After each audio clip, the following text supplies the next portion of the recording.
तो बेटा ऑब्जेक्टिव्स हैं हमारे पास।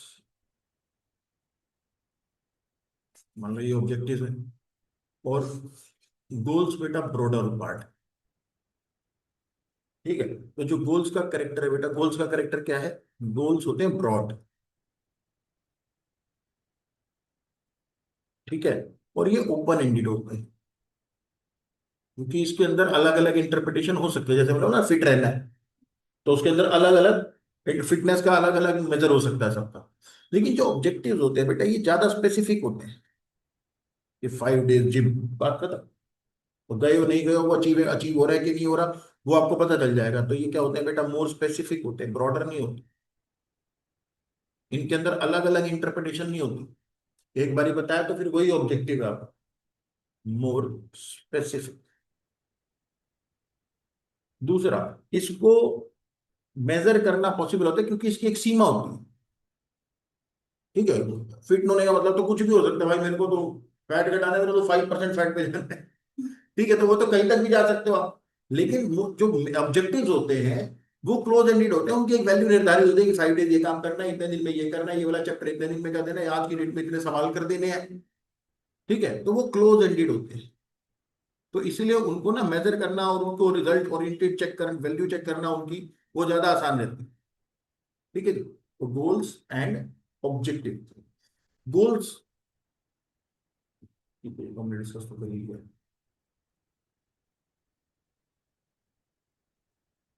गोल्स की बेटा करेक्टरिस्टिक्स क्या है?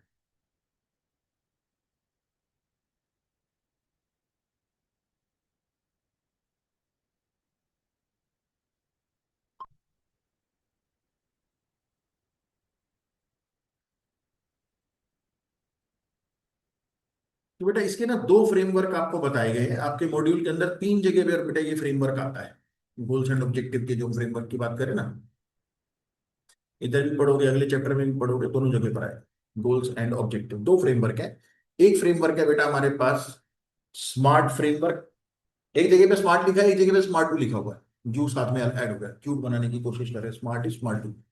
ओके, तो एक हमारे पास है स्मार्ट टू, एक हमारे पास है फास्ट।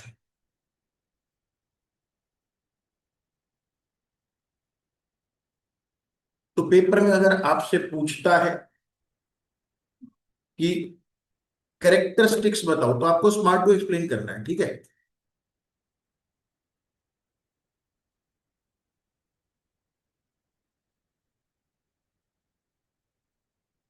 और अगर आपसे पूछता है हमको बताओ core principles,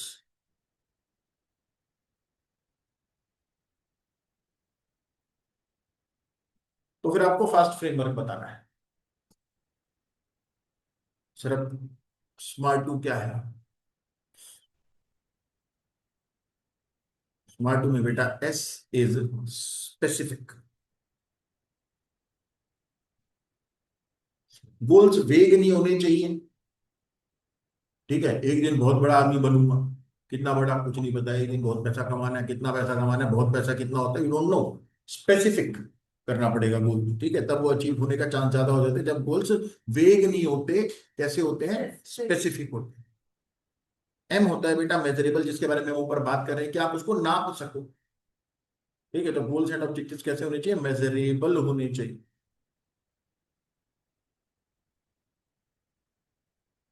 A is attainable.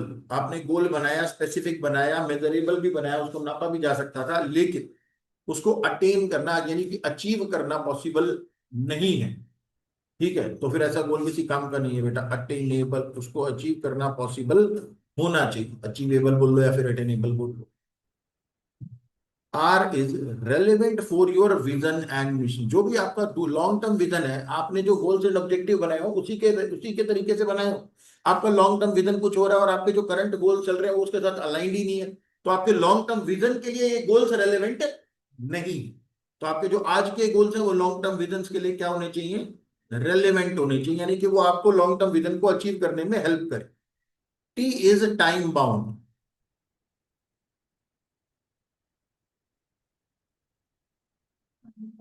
Time के अंदर टाइम स्पेसिफिक होना चाहिए। वर्कर्स को मैंने बोला भैया 10,000 यूनिट बनाने कह रहा है, बना देंगे 2 साल में। भाई 2 हफ्ते में बनानी, तो टाइम बाउंड गोल्स चाहिए आपको। You is understandable.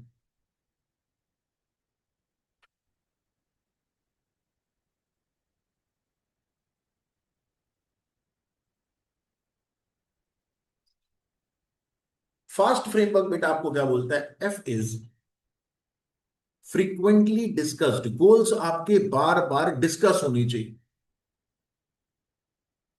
ताकि वो कभी भी नजरों से दूर ना जाए, आपके दिमाग से ओझल ना हो जाए, मतलब भूलने की संभावना ही खत्म हो जाए। फ्रीक्वेंटली क्या होना चाहिए बेटा? उन पे डिस्कशन होना चाहिए, फ्रीक्वेंटली डिस्कस्ड। अब ये डिस्कशन फॉर्मल भी हो सकता है, इनफॉर्मल भी हो सकता है। ऑर्गेनाइजेशन का फॉर्मल मतलब मीटिंग कर रहे हो, आपने वीकली मीटिंग बना रखी है, वहीं पर आप ये बार बार गोल्स डिस्कस करते हो अपने। इनफॉर्मल मैनेजर जाता है किसी भी इंप्लॉई के कंधे पे हाथ रख के डिस्कशन करना शुरू कर देता है। ठीक है, तो इनफॉर्मल भी हो सकता है, फॉर्मल भी हो सकता है, मुद्दा ये है कि फ्रीक्वेंटली डिस्कस होना चाहिए ताकि वो दिमाग से ओझल ना हो। ये बेटा फिर से वही है। यहाँ पर ए का मतलब है बड़ा सोचने के बारे में, एम्बिशियस गोल होने चाहिए।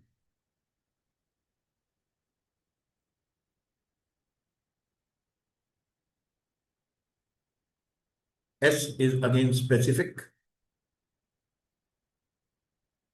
And T is transparent.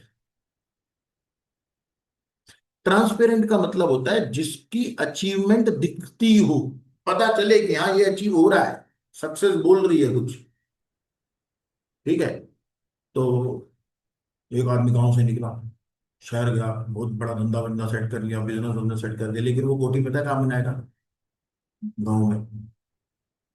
शहर में कौन जानता है उसको? गाँव में कोठी बनाएगा, गाँव में सब लोग उसको जानते हैं। उसकी जो सक्सेस है, उसके जो गोल्स की जो अचीवमेंट है, वो ट्रांसपेरेंट है, वो सक्सेस वहां पे शोर मचा रही होगी।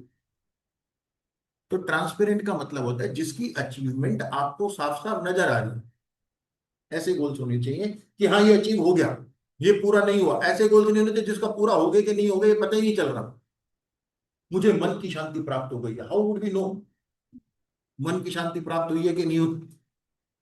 कैसे पता चलेगा? तो गोल्स एंड ऑब्जेक्टिव जब हम बात करते हैं, तो हो सकता है किसी का गोल हो कि मन की शांति प्राप्त करनी है, बट वो ट्रांसपेरेंट गोल में नहीं आता, क्योंकि कोई मन में झांक के थोड़ी देख सकता है किसी के। तो गोल हो सकता है, बट वो ट्रांसपेरेंट वाले फ्रेमवर्क में सेट नहीं होता। चलो आगे चलते हैं।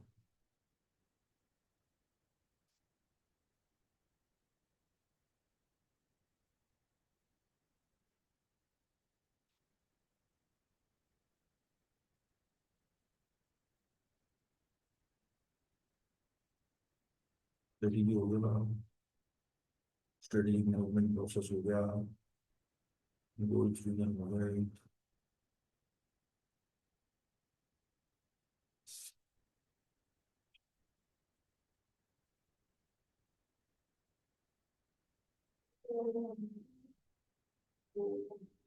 और हमने बस वही एक टॉपिक बच रहा है बेटा, फैसिलिटी लोकेशन। बेटा वो एफएम में होती है।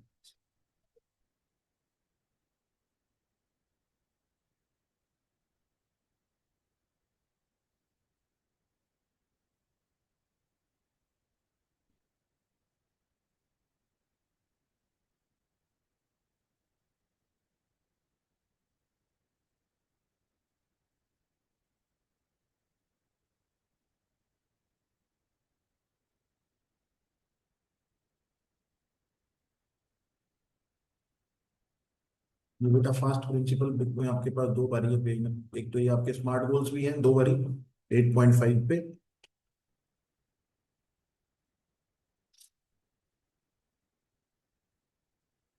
चलो बेटा इसके साथ हम डिस्कस करेंगे बेटा, पेज नंबर 411 पे हमारे पास है performance objective.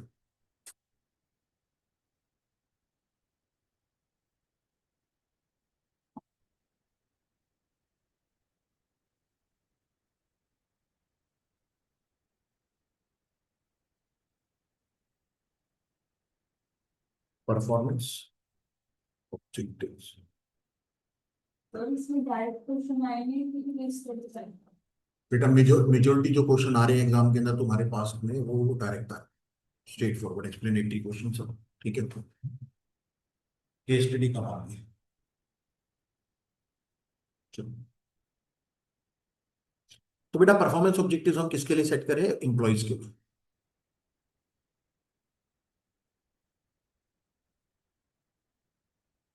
Performance objectives are set for employees. बेटा नोट करना है।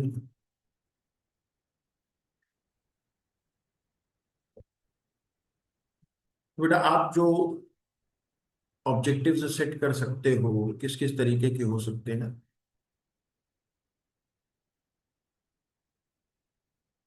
आप क्वालिटेटिव सेट कर सकते हो, क्वांटिटेटिव ऑब्जेक्टिव सेट कर सकते हो, यानी कि जिनको क्वांटिटी में नापा जा सके, क्वांटिटेटिव, क्वालिटेटिव।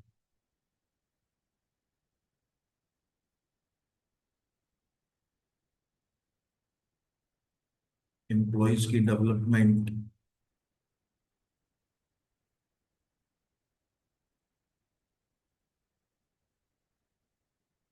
क्वांटिटेटिव का मतलब होता है जहां पर हम बात करते हैं प्रोडक्टिविटी, रेवेन्यू, जहां पे हम सीधा जिसको मेजर कर सकते हैं सीधा सीधा। ठीक है, कि हमने इतनी यूनिट्स बनाई, इतने घंटों में बनाई, प्रोडक्टिविटी यहाँ पर आ सकती है, रेवेन्यू आ सकता है।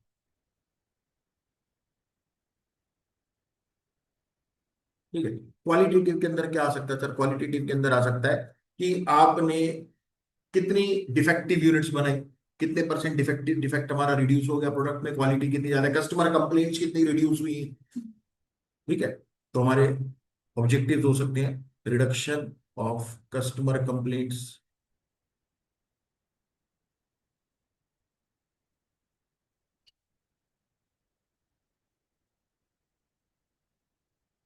एंड डिफेक्टिव्स भी इसी में रिडक्शन में ही आ जाएगा। कोई चीज बड़ा नहीं हो सकती है सिर्फ हमारा जो रिव्यूज हैं, जो हमारे वो 4 स्टार चल रहे हैं, अपने को वो 4.8 स्टार तक लेके आने हैं कम से कम। तो इस तरीके से हमको अपने ऑब्जेक्टिव सेट कर सकते हो आप, वो क्वालिटेटिव है। वहां पे क्वांटिटी की बात नहीं रहे, किसकी बात करें? क्वालिटी की। जब आप क्वालिटी वाइज सर्व करोगे तो ये होगा। एम्प्लॉय डेवलपमेंट के अंदर क्या हो सकता है सर? हमारे को एम्प्लॉय जिस जिस भी हालात में हमने उसको अपॉइंट करा है, जिस भी एजुकेशन लेवल पे उसको अपॉइंट करा है, हर साल उसके ऊपर उसके पास कम से कम एक एडिशनल एजुकेशनल या फिर उसकी कोई एडिशनल ट्रेनिंग होनी चाहिए। ठीक है, तो एम्प्लॉयज की एजुकेशन एंड ट्रेनिंग के बारे में हम यहाँ पे गोल ऑब्जेक्टिव सेट कर सकते हैं। जैसे कंपनी है जेनपैक्ट, नाम सुना होगा ना? ठीक है, वो उस कंपनी को ना लोग टीचर कंपनी बोलते हैं। उस कंपनी में एम्प्लॉयज की ट्रेनिंग बहुत होती है। एम्प्लॉयज ज्वाइन करते हैं, साल में 2-3 कोर्स करवा देते हैं। छोटे छोटे वाले होते हैं ना प्रोग्राम, मैनेजर प्रोग्राम होते हैं उस तरीके के। तो एजुकेशन एंड ट्रेनिंग वगैरह की बात हो।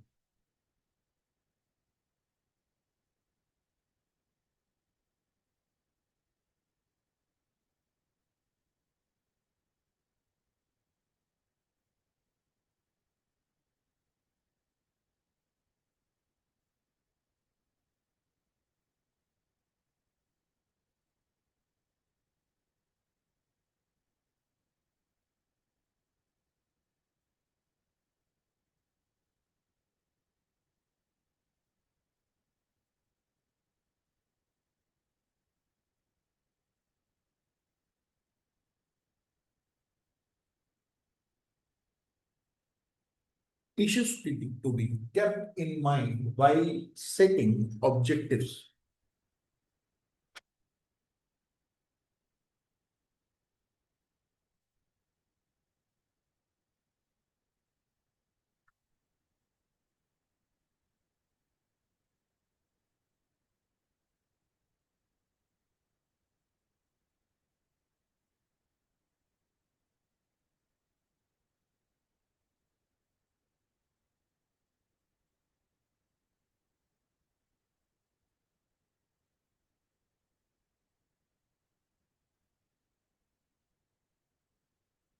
Beta, issues to be kept in mind while setting objective. तो जब भी आप ऑब्जेक्टिव सेट कर रहे हो तो उसमें बेटा आपको PERQMS क्या होता है sir? P is periodicity.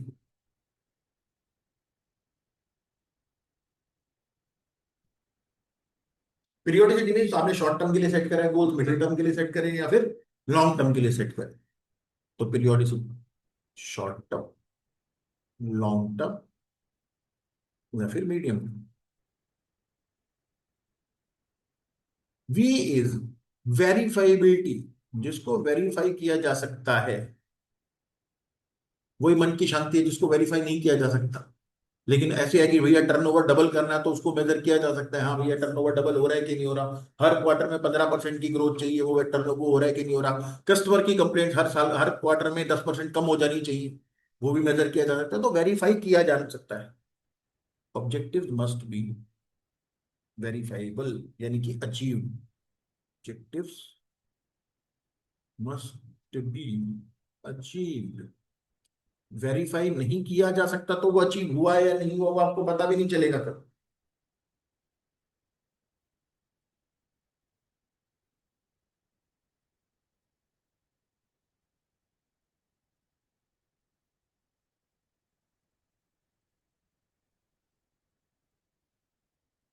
Are is reality.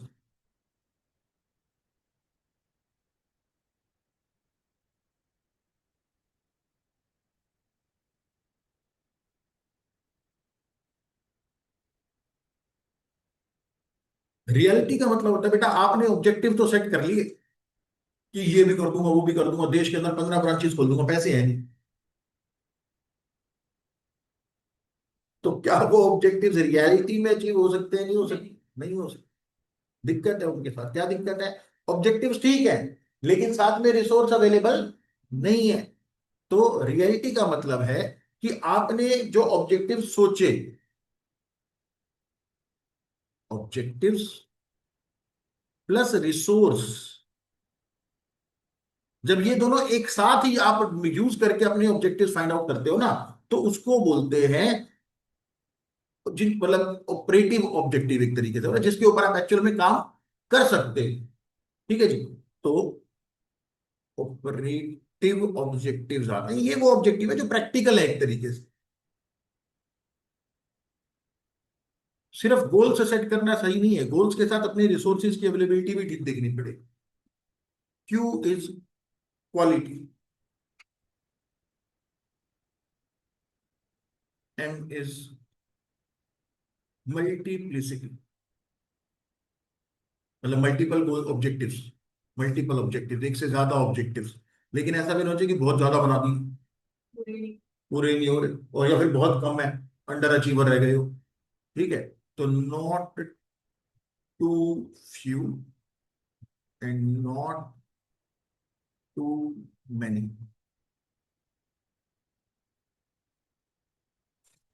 ठीक है। Not too few, not too many.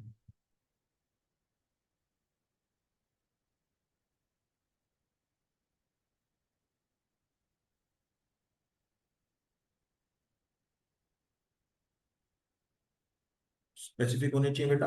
Objective के बारे में पहले बात कर चुके हैं बेटा, ऑब्जेक्टिव गोल्स के छोटे छोटे टुकड़े होते हैं। अगर आपका मेजर गोल ही चेंज हो गया तो आपके ऑब्जेक्टिव भी चेंज होंगे, इस बात को ध्यान रखना।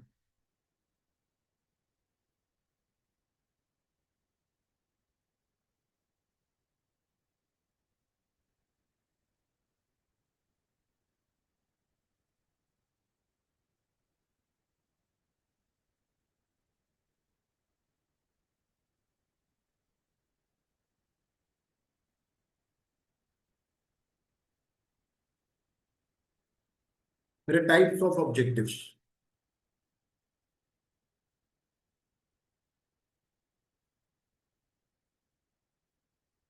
फाइनेंशियल ऑब्जेक्टिव्स होते हैं बेटा, और कुछ होते हैं स्ट्रेटेजिक ऑब्जेक्टिव।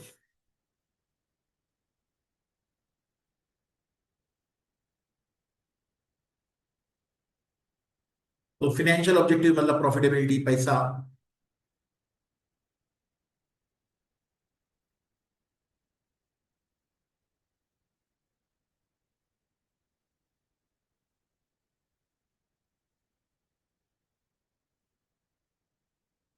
स्ट्रेटेजिक ऑब्जेक्टिव होते हैं कि बिजनेस करना कैसे है। अभी तो हम ऐसे कर रहे हैं, लेकिन एक दिन आएगा हम किस तरीके से बिजनेस करेंगे।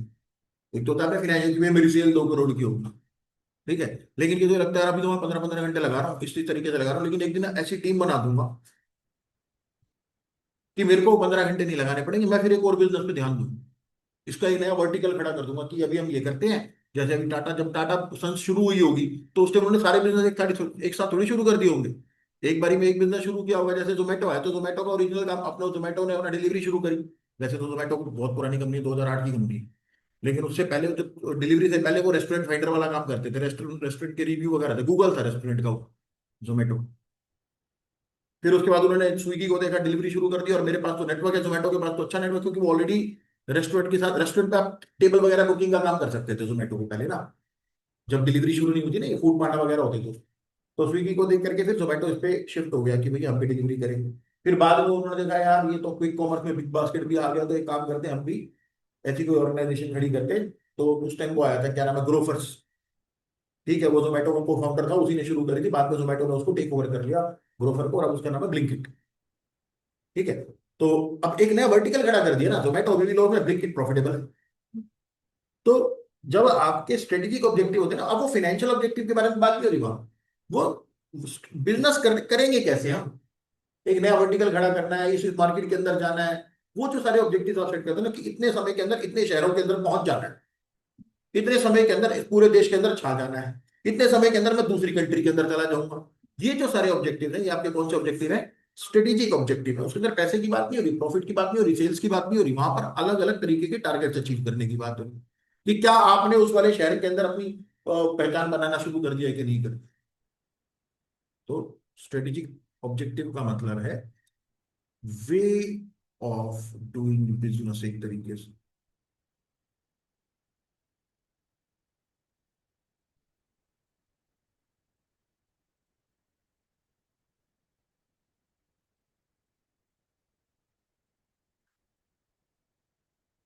और फाइनली जब आप इन दोनों ऑब्जेक्टिव्स के बीच में समन्वय बिठाते हो, बैलेंस क्रिएट करते हो, कि मुझे एक्सपेंशन भी करनी है और मुझे प्रॉफिट भी बढ़ाना है, लेकिन एक्सपेंशन करने के लिए पैसा भी चाहिए, और पैसा यहाँ से कमाना भी है। तो जब आप इन दोनों ऑब्जेक्टिव्स को एक साथ अलाइन कर लेते हो, उनके बीच में बैलेंस बनाते हो, तो उस पे हमको एक टॉपिक करना होता है बेटा। जब आप इनके बीच में बैलेंस क्रिएट करते हो, बिटवीन टू ऑब्जेक्टिव्स,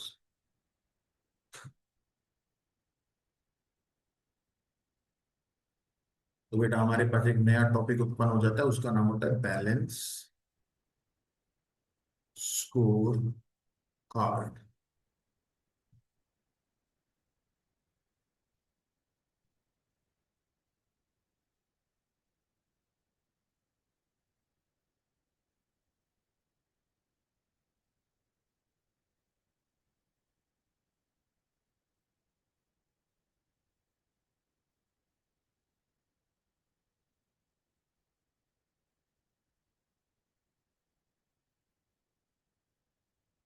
तो अभी बेटा हम क्या करें, बैलेंस स्कोर कार्ड के बारे में बात करें।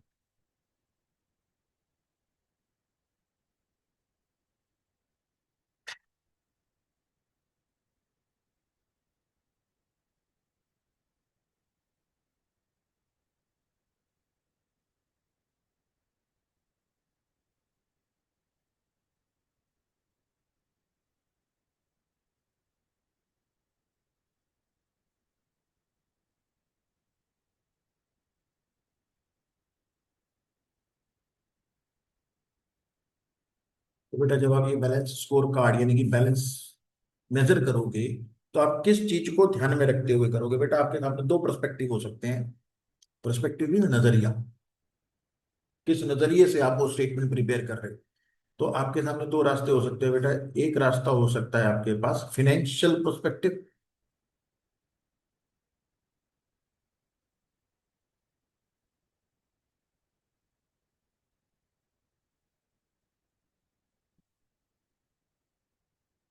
दूसरा हो सकता है बेटा हमारे पास कस्टमर्स पर्सपेक्टिव।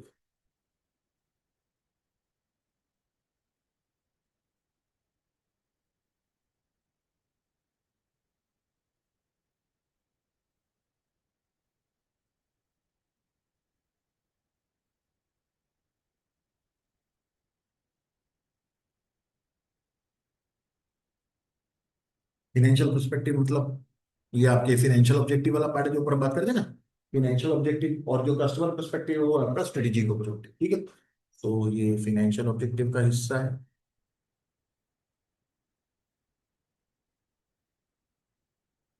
और ये स्ट्रेटेजिक ऑब्जेक्टिव का हिस्सा है।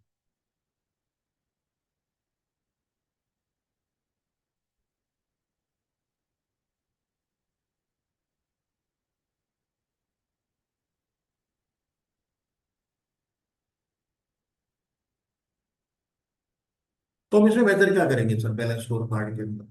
बिजनेस की इंटरनल ग्रोथ, कि मेरा जो टीम साइज है वो कितना है, ठीक है, हम कहाँ कहाँ पर प्रेजेंट हैं। और आप बाहर से अपनी फिनेंशियल मेजरमेंट भी कर सकते हो, ठीक है। तो हमारे पास जो मेजरमेंट रहती है वो कौन कौन सी रहती है? एक इंटरनल ग्रोथ है बेटा।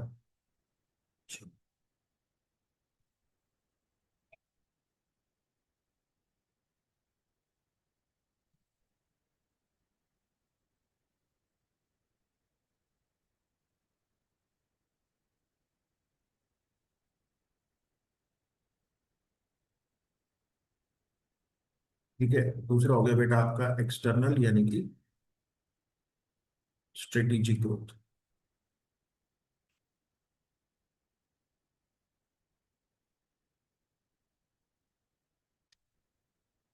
इंटरनल ग्रोथ मतलब बिजनेस का पर्सपेक्टिव, ठीक है। इंटरनल ग्रोथ मतलब बिजनेस, कि बिजनेस किस तरीके से ग्रो कर रहा है हमारा अंदर से, ठीक है, ये बिजनेस के बारे में बात हो रही।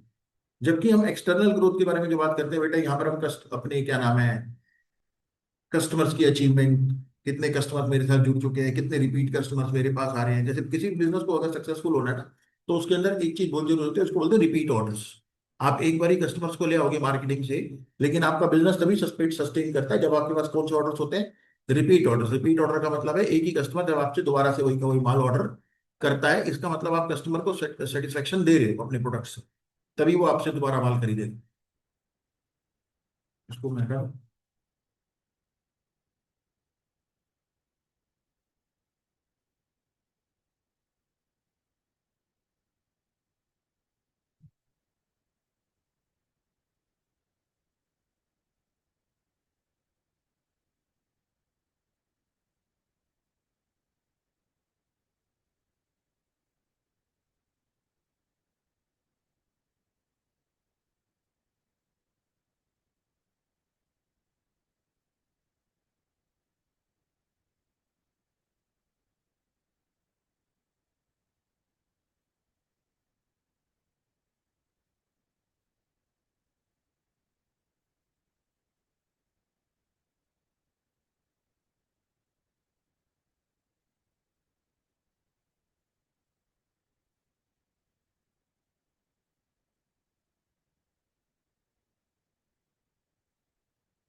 टॉपिक है हमारे पास स्टेप्स।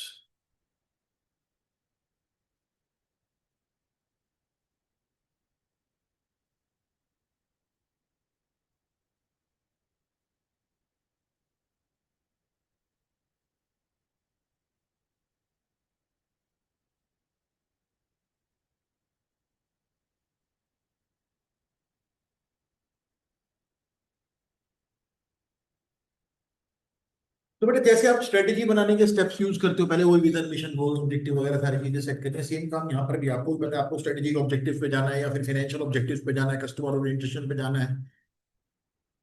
तो पहला स्टेप हमारे पास क्या रहेगा?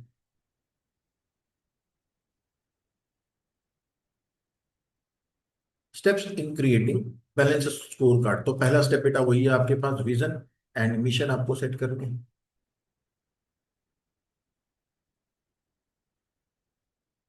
दूसरा स्टेप है बेटा आपके पास, आपको अपना पर्सपेक्टिव सेट करना है कि हमको किस तरीके से, किस नजरिए से अपने स्कोर कार्ड को बनाना है।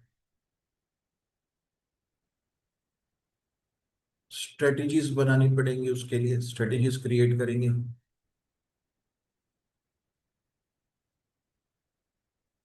और उसके बाद जो आखिरी स्टेप बेटा स्ट्रेटेजिक मैनेजमेंट का प्रोसेस का होता है, वो क्या होता है, इवैल्यूएशन एंड कंट्रोल। यानी कि आप लास्ट में देखते हो कि आपने जो स्ट्रेटेजीज अप्लाई की थी, क्या वो अपना रिजल्ट प्रोवाइड कर रही है कि नहीं कर रही, कहीं स्ट्रेटेजी फेल तो नहीं हो रही। ठीक है, तो उसको हम बोलते हैं बेटा मेजरमेंट, एक तरीके से यहाँ पर।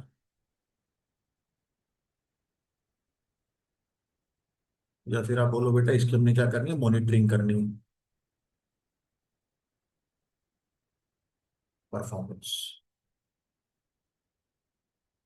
सर अगर परफॉर्मेंस टारगेट वाली नहीं मिली तो आपको लेना पड़ेगा बेटा करेक्टिव एक्शन।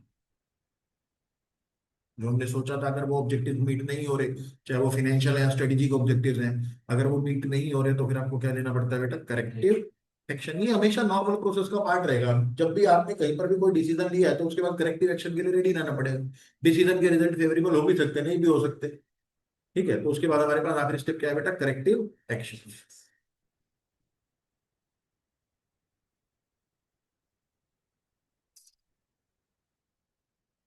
छोटा सा टॉपिक है बेटा हमारे पास।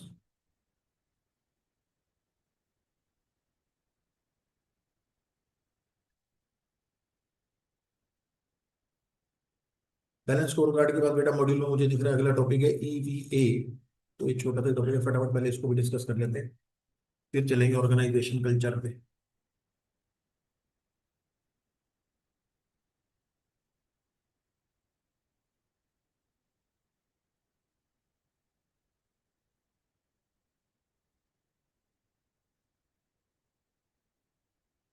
इकोनॉमिक वैल्यू एडेड, तो ईवीए।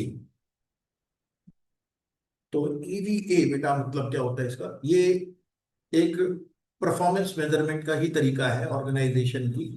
फाइनेंशियल परफॉर्मेंस के बारे में आप बात कर सकते हो। जैसे हम यहाँ पर बेटा इंडिया में जब हम किसी भी कंपनी की फाइनेंशियल परफॉर्मेंस चेक करते हैं, उसकी नेट प्रॉफिट रेशो वगैरह देखते हैं, जीपी रेशो देखते हैं कि कितनी कितने परसेंट प्रॉफिट कमा रही है सेल्स के ऊपर। ठीक है, लेकिन मेजरमेंट का एक और तरीका भी है, EVA, economic value added. India में कंपलसरी नहीं है इसको कैलकुलेट करना, यूएस में कंपलसरी है। ठीक है, तो ये मॉडल है क्या बेटा, यूएस की एक सीपीए फर्म है, जैसे इंडिया में चार्टर्ड अकाउंटेंट्स होते हैं, यूएस में कौन होते हैं, सीपीए, सर्टिफाइड पब्लिक अकाउंटेंट्स। तो यूएस की एक सीपीए फर्म है, उसका नाम है स्टर्न एंड स्टीवेंसन। तो उस फर्म ने रिसर्च करके ये मॉडल बनाया। मॉडल क्या है, सिंपल सी बात है बेटा, जैसे आपने कभी कैश फ्लो स्टेटमेंट सुनी होगी। कैश फ्लो में तीन तरीके के कैश फ्लो होते हैं, ऑपरेटिंग होते हैं, फाइनेंशियल होते हैं और इन्वेस्टिंग होते हैं। तो ऑपरेटिंग आपका धंधे से आने वाला पैसा है, जो आपने मेन बिजनेस से कमाया, और उस पैसे में से आपका कुछ पैसा खर्च हो जाता है फाइनेंशियल एक्टिविटीज के अंदर। इंटरेस्ट पे करना है, डिविडेंड्स पे करने हैं ना, रीपेमेंट ऑफ सिक्योरिटीज करनी है, वहां पर आपका पैसा वैसा खर्च होता है। तो आपने पैसा कमाया, बिजनेस से कमाया, रेकरिंग मनी का जो रेवेन्यू है। फिर आपने जो इनकम, नेट इनकम कमाई, उसके बाद आपने उस पैसे को खर्च कर दिया इंटरेस्ट और डिविडेंड वगैरह देने में। उसके बाद अगर कुछ बच जाता है, क्योंकि खर्चे तो ऑलरेडी आप कर चुके हैं ना, प्रॉफिट तो आपके पास आ चुका है। फिर आपने जो भी खर्चा अपनी कैपिटल के ऊपर करना था वो आपने कर दिया। फिर जो पैसा बच गया, इसका मतलब वो पैसा धंधे के अंदर यूज हो रहा है ना, आपके बिजनेस को ग्रो कर रहा है। जो पैसा बच जाता है बेटा, वही इकोनॉमिक वैल्यू एडेड है। क्या कमाया ऑपरेशन से, उसमें से क्या खर्च किया फाइनेंशियल्स पर, जो भी बच गया वो आपके इन्वेस्ट हो गया, एक तरीके से आपके बिजनेस के अंदर वैल्यू ऐड कर रहा है, उसको बोलते हैं इकोनॉमिक वैल्यू एडेड। लेकिन ये जितनी आसानी से हम समझ रहे हैं, एक्चुअल मॉडल इतना सिंपल नहीं है। उसके अंदर जो भी टर्म्स यूज हो रही है बेटा, उसको कैलकुलेट करने के लिए बड़ी सारी एडजस्टमेंट्स है। कितनी एडजस्टमेंट है, 183 एडजस्टमेंट्स। 183 एडजस्टमेंट्स है, और उसने सारी एडजस्टमेंट्स का पेटेंट लिया हुआ है। इसका मतलब, और ईवीए वाले फॉर्मूले का भी पेटेंट लिया हुआ है। इसका मतलब अगर आपने वो सारी एडजस्टमेंट नहीं करी, तो आप अपने फॉर्मूले से जो रिजल्ट मिलेगा, आप उसको ईवीए नहीं बोल सकते, इकोनॉमिक वैल्यू एडेड नहीं बोल सकते, बड़ी सारी चीजें और बोल सकते हैं। इसलिए जब आप फाइनल में जाओगे, आपको नाम मिलेंगे अजीब अजीब से, shareholders value added, market value added. क्योंकि जब आप ये सारी एडजस्टमेंट करते हो, तभी नाम क्या रख सकते हो, EVA, economic value added. Formula बड़ा सिंपल सा है। आपने ऑपरेटिंग प्रॉफिट में क्या कमाया, EVA is equal to NOPAT minus, अब नो पैट क्या है, नो पैट मींस कोई प्रॉफिट आफ्टर टैक्स नहीं है, ऐसा नहीं है। NOPAT is net operating profit after tax. Net operating profit after tax. Net operating profit after tax यानी कि मेन बिजनेस से आपने क्या कमाया। अब नो पैट आता कैसे, पहले उसको समझ लेते, तभी आपको आगे वाली बात समझ में आएगी।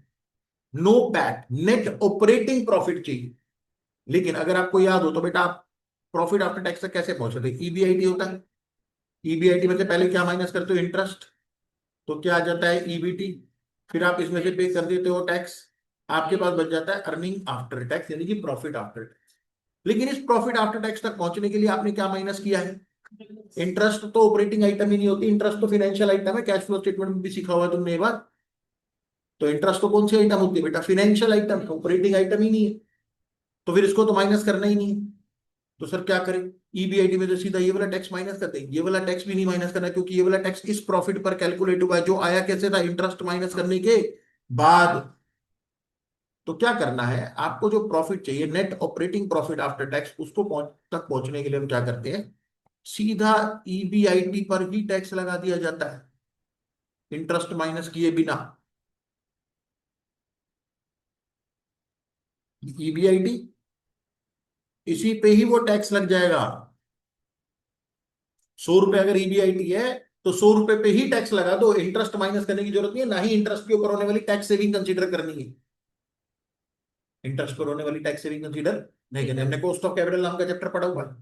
कॉस्ट ऑफ कैपिटल के अंदर जब आप केडी कैलकुलेट करते हो तो इंटरेस्ट ब्रैकेट 1 - टी करते हो ना, तो टैक्स की सेविंग पोस्ट में हो जाएगी ऑटोमेटिकली वहां पर, यहाँ पे करने की आवश्यकता नहीं है। यहाँ पर ईबीआईटी में पूरा का पूरा टैक्स दो और जो आपके पास बचता है उसको बोलते हैं बेटा NOPAT, net operating profit after tax, ये चाहिए आपको। तो ये प्रॉफिट आ गया, इस प्रॉफिट की कैलकुलेशन में से क्या इंटरेस्ट माइनस हुआ, नहीं हुआ।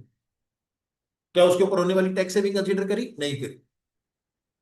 इसमें से अब क्या करना है सर, इसमें आप पूरी कैपिटल का खर्चा माइनस करो। सर कैपिटल पे कौन सा खर्चा लगता है, पूरी कैपिटल पर अगर याद हो तो के ओ लगता था बेटा, इक्विटी पर के ई, डेट पर के डी, प्रेफरेंस शेयर पर के पी, रिटेन अर्निंग पर के आर, और पूरी कैपिटल पर क्या लगता था, के ओ। तो अगर मैं कंप्लीट कैपिटल पर यानी कि कैपिटल एम्प्लॉयड पर, पूरे के पूरे लॉन्ग टर्म कैपिटल पर के ओ अप्लाई कर दूं तो पूरी फाइनेंशियल कॉस्ट आ जाएगी।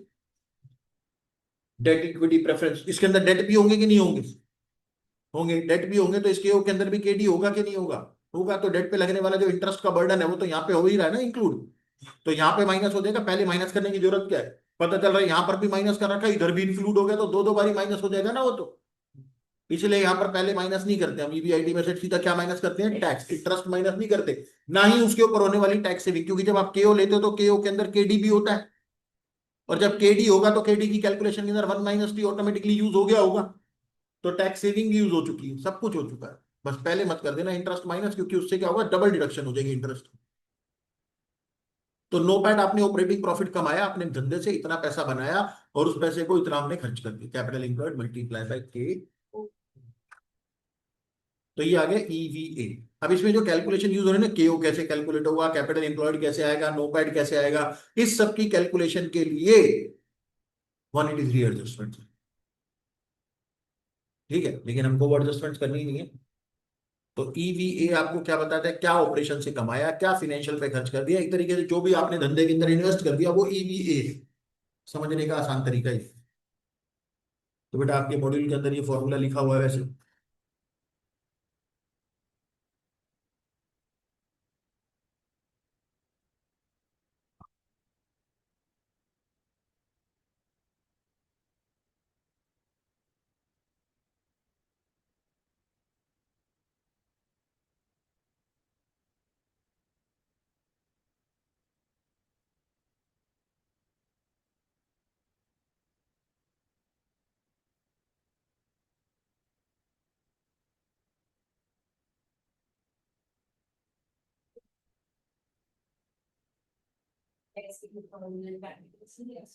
प्रैक्टिकल क्वेश्चन बड़े इसको मैं मैनेजमेंट अकाउंटिंग में मिलता हूँ।